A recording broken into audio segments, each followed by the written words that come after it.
Kalau kereta cepat itu dibiayai oleh Jepang, bunganya 0,2%.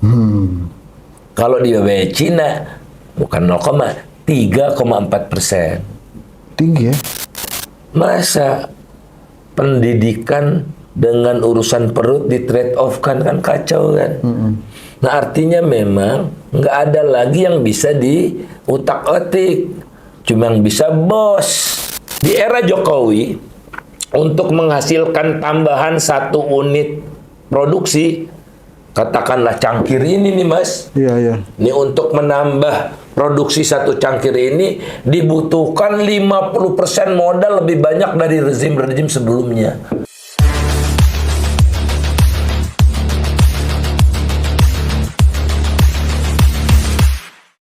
Oke, Bang Faisal Basri nih. Ya, enggak gitu boleh Bang, halo gitu juga boleh. Aduh, Bang Faisal, ini kan ini kita bicara hutangnya di pemerintahan Pak Jokowi kan. Kan hutangnya sudah banyak tuh ya, sudah 8.000 triliun apa berapa? Iya, jadi utang yang ditinggalkan oleh Pak SBY 2,6, jangan ngomong triliun lagi. Apa tuh? Kalau triliun nolnya 12. Ya. Karena udah kebanyakan triliunnya, dalam triliun udah kebanyakan, sekarang kuadriliun aja nolnya 15. Jadi 2,6 kuadriliun 2014. Abang ini. Per Januari 2024 udah 8,2 triliun. Perkiraannya sampai akhir tahun karena masih niat ngutang bisa kuadriliun. Jadi per Januari lalu, akhir Januari 8,2 kuadriliun. Kalau dilihat dari proyeksi niat ngutangnya lagi akhir masa jabatan Pak Jokowi kira-kira 8,7 kuadriliun. Nggak, ini kan saya miliar aja susah nih. Iya. Apa kuadriliun? Ini kuadriliun lagi. Itu berarti apa? 8.200 triliun. Iya. Proyeksinya jadi 8.700 triliun. 700 triliun. Emang batasan utangnya kita berapa sih? Batas itu persen terhadap PDB 60%. Oh. Sekarang kita di sekitar 39. Jadi masih jauh dari angka itu. Ya tapi kan nggak harus dihabisin kan? Oh, ada juga persyaratan utang tambahan setiap tahun itu nggak bisa suka-suka karena defisit anggaran. Utang kan karena defisit anggaran. Semakin besar defisitnya, semakin besar utang tambahannya. Nah, defisit itu hanya boleh 3% dari PDB. Kecuali waktu COVID nambah. Ya. Jadi sebetulnya sudah hampir menyentuh atap nih. Masih jauh. Masih jauh ya? Masih jauh. Katakanlah 40 ke 60 masih jauh. Masih jauh. Jadi sebetulnya masih aman atau sebetulnya tidak lagi aman? Aman nggak kayak gitu. Jadi Singapura misalnya. Ya.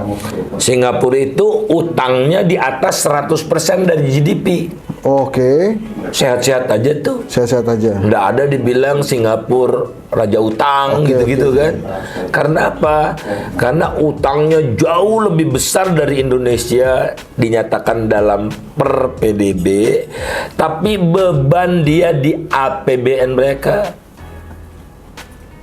Saya utangnya 1 triliun mas, misalnya, tapi bayar bunga saya tuh cuma 5% dari pengeluaran saya. Oke. Sementara Mas Henry utangnya 500 juta, tapi cicilannya 400 juta. Ya utangnya jauh lebih kecil dari saya, tapi bebannya kan. Iya, tapi ini contoh kan ya, contoh. Kalau yang terjadinya masa baliknya. Nah, jadi Singapura itu mas, utangnya itu kan bayar bunganya itu udah sampai 0,5 dari total belanja dia. Oh enggak, ini jadi sekarang Indonesia 20. Oh, jadi sebetulnya oke atau tidak oke nih? Dari segi jumlah, tapi bebannya berat. Oh, jadi nggak karena oke. ngutangnya ugal-ugalan supaya cepat laku, surat utangnya bunganya dinaikkan. Indonesia menarik surat utang yang dikeluarkan pemerintah karena imbalannya tinggi gitu. Nah, terus nanti Tapi ingat, oke, kalau imbalannya diturunkan sama pemerintah, dijual deh surat utangnya sama pemerintah. Seperti yang sudah terjadi tahun ini. Tahun ini per Januari sampai hari Kamis minggu lalu, lebih banyak asing yang menjual surat utang pemerintah daripada yang membeli. Jadi netonya minus. Hati-hati. ya. Sebetulnya nih saya lagi mikirin ini usulan siapa sih ngomongin utang ini nih, saya pusing juga jadinya. Tapi kondisinya gimana sekarang?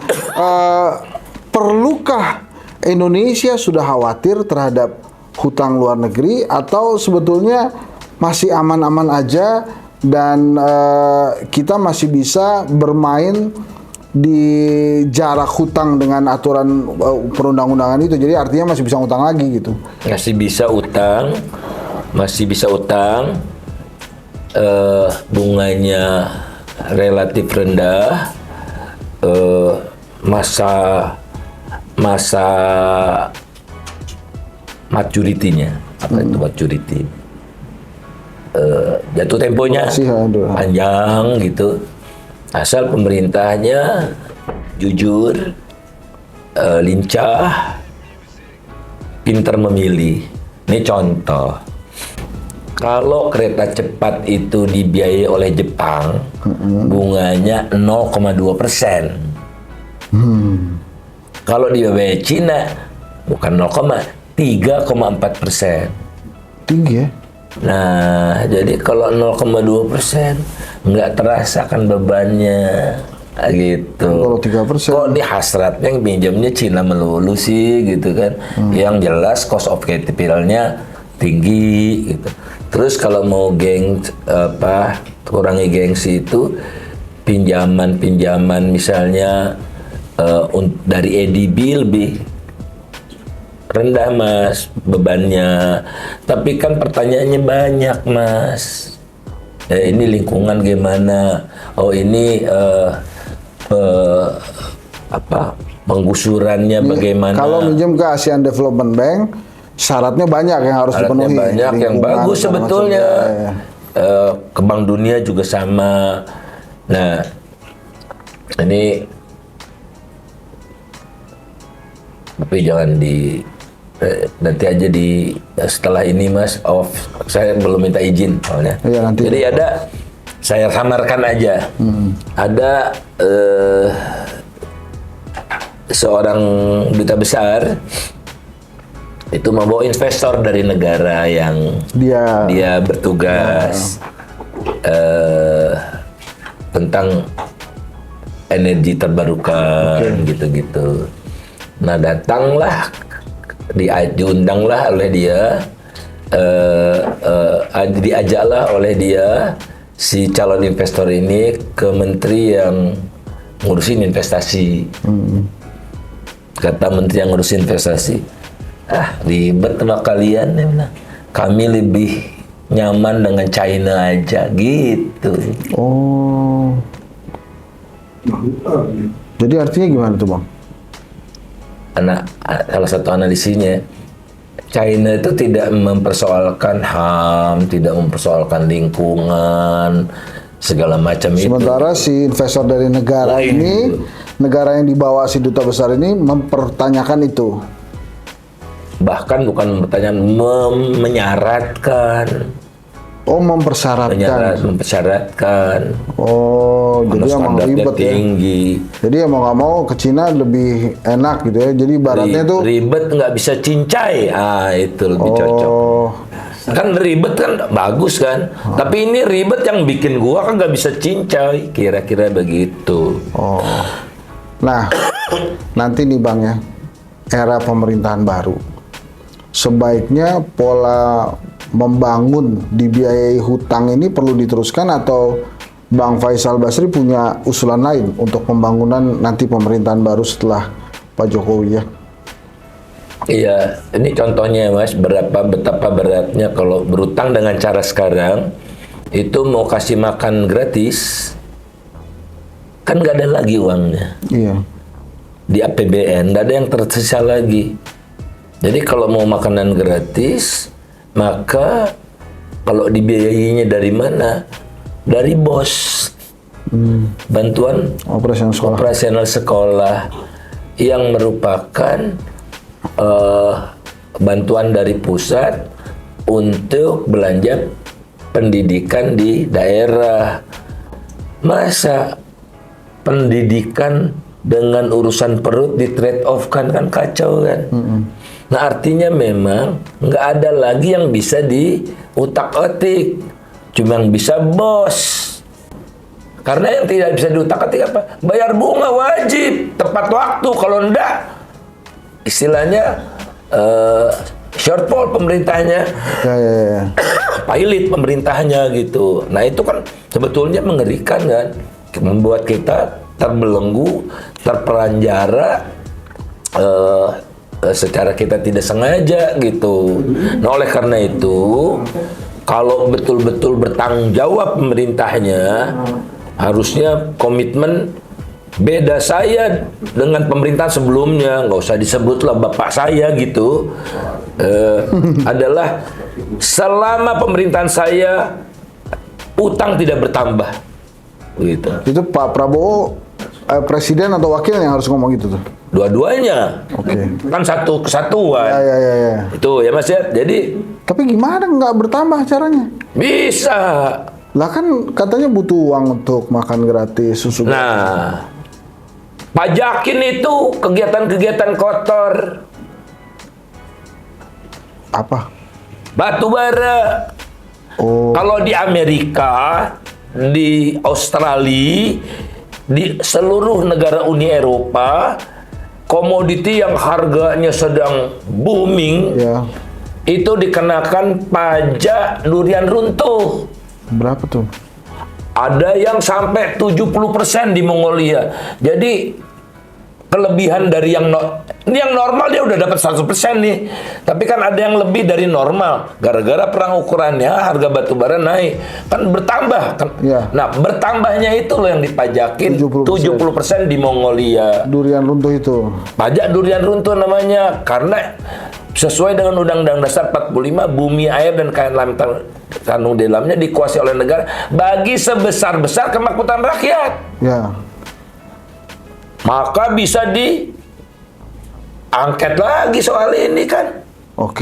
Dia tidak memperjuangkan. Jadi windfall-nya Mas, bukan windfall-nya ya. Total, mungkin windfall-nya juga. Total pendapatan dari ekspor batu bara dan kawan-kawan. Batu bara itu ada lignit, ada coal gitu-gitu. Tahun 2022 itu 1.000 triliun. 1.000 triliun. Indonesia. Udah menembus 1 kuadriliun. Indonesia tuh. Indonesia. Kalau dipajakin gede, kalau 70 triliun, ini kan windfall pajak yang biasa tetap. Misalnya 50 deh. Persen. Dapat 500 triliun. Bisa ya makan siang. Iya. Bisa bangun ibu kota. Jadi ini adalah usulannya Bang Faisal Basri untuk program makan siang gratis. Nggak perlu hutang. Jangan hutang. Pajakin bisnis atau industri yang quote and quote kotor. Ya. Selain batubara, apa lagi Pak? Nah, sebelum itu, ironisnya yang mereka akan lakukan tidak berjanji menerapkan windfall tax, tapi menaikkan PPN. Dari 11 sekarang ke 12. PPN, baik si miskin atau si kaya menanggungnya. Jadi makin tidak berpihak. Jadi yang membiayai gratis itu mereka nggak mau berkorban. Oke, kalau gitu lebih penting makan gratis daripada ibu kota baru. Untuk sementara ibu kota baru akan ditunda dulu selama 5 tahun. Wah, terjadi tuh, bisa tuh. Iya. Jadi 5 tahun aja nggak dibatalkan, enggak. Tapi kita konsolidasi dulu. Kalau sekarang kan semua dikorbankan demi ibu kota baru, Mas. Jadi buat bansos ini, ya, itu kan dipotong seluruh pos 5%. Iya. Kecuali IKN. Oke. Itu yang windfall selain batu bara apa lagi ya? Yang windfall, sawit. Oh, sawit. Iya. Oke. Oligarki lagi. Iya. Nah, Bang Faisal, ini sudah menjelang habis kata Mas Ucup. Udah berapa menit? Udah 15 menit, jadi sedikit lagi. Saya terakhir nih, apa tips seorang Faisal Basri untuk pemerintahan baru nanti supaya ekonomi kita membaik? Apa kira-kira? Dahsyat ini pertanyaannya. Kalau saya sih, apapun yang baik dilakukan oleh ekonomi butuh prasyarat. Nah, saya lebih peduli pada prasyaratnya. Prasyaratnya itu rezimnya demokratis. 1. Kedua, mampu memberantas korupsi. 2. Oke. Ketiga, menegakkan keadilan. Wah, ini penting. Nah, jadi kalau begitu, maka menegakkan korupsi, dapat uang tambah banyak. Bisa, kan bocornya luar biasa dari era Jokowi. Yes. Ada indikator bocor nih, namanya ICOR, Incremental Capital Output Ratio. Ya. Di era Jokowi, untuk menghasilkan tambahan 1 unit produksi, katakanlah cangkir ini nih, Mas. Iya. Ini untuk menambah produksi 1 cangkir ini dibutuhkan 50% modal lebih banyak dari rezim sebelumnya. 50% lebih banyak. Jadi ICOR-nya itu di Jokowi 1 itu 6,5%. Jokowi kedua di atas 7, begida korupsinya juga kan. Sementara di era Pak Harto sampai Pak SBY hanya berkisar 4 sampai 4,6 saja. Jadi dengan uang yang sama bisa menghasilkan lebih banyak kalau ICOR-nya turun. Jadi nggak asal bangun gitu maksudnya? Kan salah satu kenapa ICOR tinggi kan bikin bandara, ternyata bandaranya nggak ada yang datang. Jadi kan ICOR tinggi. Kenapa? Karena titiknya Bappenasnya diabaikan. Jadi perencanaan kan yang tertib lewat Bappenas, diteliti oleh Bappenas gitu kan. Nah, kalau ikut Bappenas, Pak Jokowi nggak terlalu keblinger seperti sekarang karena Bappenas itu pilihannya bukan pasar apa itu namanya, ibu kota baru. Lokasinya bukan itu yang disodorkan Bappenas. Oh gitu. Di luar opsi yang diberikan oleh Bappenas. Apa emang Bappenas mengajukannya? 1 di Jawa. Ya, pokoknya itu sih oke lah, enggak. Tapi yang lainnya memang di Kalimantan, tapi bukan Kalimantan Timur yang banyak banyak tanahnya Hashim, ada tanahnya Luhut, ada tanahnya pengusaha besar juga gitu. Iya. Memang Bappenas itu sering sekali diabaikan gitu. Saya pernah usul ke Mas BW ya, Bambang Wijoyanto tuh untuk ngundang kepala Bappenas jadi narasumber juga dia masih nggak mau. Jadi itu di sekitaran podcast aja dikesampingkan itu Bappenas. Itu kalau udah begitu tuh mestinya memang si Bappenas ini berkomunikasi ya, betapa pentingnya dia itu harusnya ya. Bappenas itu harusnya tangan kanan presiden. Kalau di Amerika seperti West Wing-nya. Jadi para menteri kan punya proyek sendiri-sendiri. Nah, itu yang filterkan Bappenas. Ini benar proyek menguntungkan masyarakat atau ada udang di balai batu gitu kan. Nah, oleh karena itulah sekarang Bappenas tidak diberdayakan, dibikin filter yang baru. Namanya KSP dipimpin oleh Muldoko. Ya udah. Jadi Pak Jokowi sebetulnya menggali kuburnya sendiri kian dalam. Sehingga nanti kalau dikubur tidak bisa lagi pakai tangan gitu kan. Enggak, harus pakai tangga. Oh, dalam banget yang kuburnya. Udah ya Bang Faisal. Saya deg-degan makin lama. Terima kasih ya Bang Faisal ya. Sama-sama. Ini luar biasa sekali. Nanti itu tugasnya Ucup tuh menjelaskan windfall itu apa, kemudian ICOR apa. Nanti dikasih itunya lah. Itu ya, biar sekolah lagi. Terima kasih teman-teman semua. Ini Bang Faisal Basri. Jadi sih buat saya ya, kalau mau dikasih tahu untuk subscribe supaya ini bisa 1 juta subscribe, silahkan. Tapi justru saat ini yang menurut saya lebih penting buat para viewer, itu kalau ada iklannya, jangan buru-buru di skip ya. Ditonton aja dulu agak panjangan dikit. Terima kasih. Assalamualaikum warahmatullahi wabarakatuh. Waalaikumsalam warahmatullahi wabarakatuh.